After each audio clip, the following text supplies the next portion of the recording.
कलिंग केशरी परिडा युव समाजसेवी तथा चाषी पाटकुरा निर्वाचन मंडली आम कन्स्टिट्युएन्सी रे 3टी ब्लॉक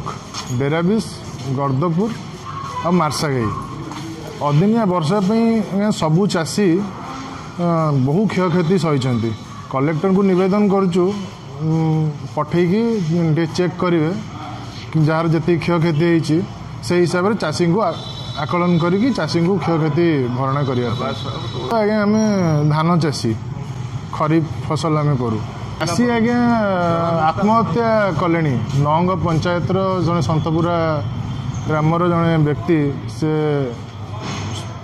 आत्महत्या कर कोसीदा ग्रामर जन खुमल ग्राम पंचायत कोसीदा ग्राम जड़े दयानिधि मल्लिक से विष खाई आत्महत्या कर कलेक्टर सार जिलापाल सार आम निवेदन करुचु से सरकार तरफ किसी साहाय्य आर्थिक साहाय्य देले समस्ते चिर उपकृत हबु।